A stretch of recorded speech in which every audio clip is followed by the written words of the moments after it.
2 kilomètres de la ville. Je suis dans un village. C'est hier soir que cette situation s'est produite.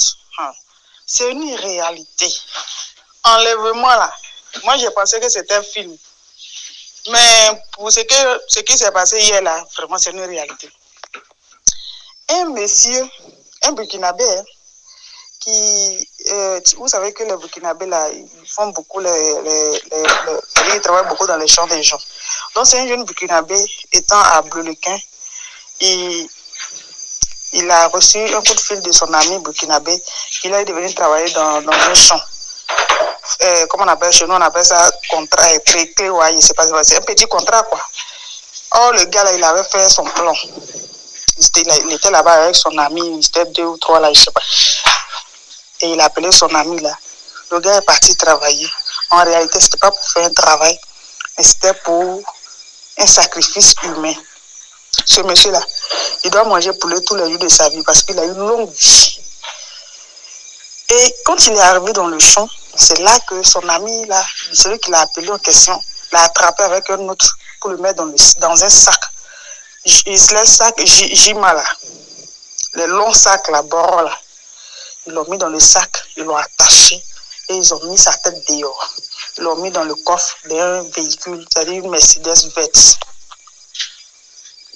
Donc ils l'ont pris, ils passaient à Bleu-le-Quin, les jeunes qui étaient sur la route, le monsieur criait. Ils ont entendu les cris de quelqu'un, mais ils ne voyaient pas la personne. C'est-à-dire que la voiture est passée, ils n'ont pas vu la personne, mais ils ont entendu des cris, comme si quelqu'un était en train de souffrir. Donc eux, ils ont appelé dans un autre village qu'on appelle Ziglo, qui n'est pas trop loin de mon village, pour dire qu'il y a telle voiture, telle matricule qui passe. Si il arrive à votre numéro. En tout cas, on a entendu des cris dedans. Quelqu'un entend des cris. Vous savez que les hommes là, ils ont des voix qui portent. Ils ont de grosses voix. Donc, apparemment, sa voix portait. Donc, ils ont appelé pour dire qu'il y a une telle voiture qui est en train de passer. Mais il y a quelqu'un qui est en train de crier dedans. On n'a pas vu la personne. Donc, si la voiture arrive à votre niveau, arrêtez là. Dans le temps d'appeler, ils n'ont pas pu arrêter la voiture là. En tout cas, le temps que la voiture arrive là, le temps que pour appeler, la voiture est déjà passée. C'est comme s'ils ont appelé le village.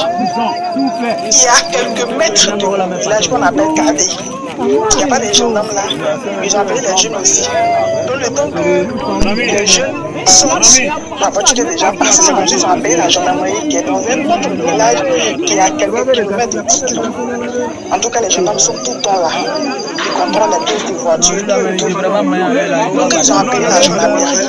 Heureusement que la voiture n'était pas encore arrivée à leur niveau et puis ils ont reçu le coup de fil. Donc c'est comme ça, ils ont mis barrage, ils ont commencé à fouiller de leur véhicule, passer, donc ils ont mis la main sur eux, ils ont pu sortir. Le gars qui était dans le sac, vous voyez que sa voix est un peu partie. Il souffrait jusqu'à quelques kilomètres de Guiglo. Donc le monsieur, il y a un jeune même qui dit qu'il a reçu le coup de fil de Bleu-le-Quin. Et c'est comme si ils ont mis la main sur eux. Ils l'ont fait sortir. Ce sont les images là que je vous envoie. Seigneur, que Dieu protège nos enfants. C'est ce que Kofi Brice vient de dire tout de suite. Aimons, nous vivons. Prions pour les uns les autres. Prions beaucoup. C'est vrai qu'on s'est dit que nous sommes jeunes, oui. On vit notre vie, c'est vrai. N'oublions pas la prière. Prions pour que Dieu nous épargne de beaucoup de choses. Parce que ça n'arrive pas qu'aux autres. Ce jeune-là, il ne savait pas qu'ils allaient le mettre ensemble pour aller le tuer. C'est parce qu'il a longue vie, c'est parce que Dieu a voulu le sauver. C'est pourquoi il est vivant aujourd'hui. Sinon, il y a beaucoup qui meurent dans ça. Il y a beaucoup qu'on sacrifie. Vraiment, que Dieu protège nos familles, que Dieu protège nos maisons, que Dieu nous protège, surtout nous les agents de santé qui sortons pas la nuit. Nous qui sommes dans les villages, on dit que mon village est électrifié. Le centre de santé n'est pas électrifié. Donc on sort la nuit, c'est le noir total. Mais c'est Dieu qui nous fait grâce. Vraiment que Dieu nous protège, nous, surtout les agents de santé, vraiment. Que Dieu mette la main sur nos familles, parce que quand on sort la nuit,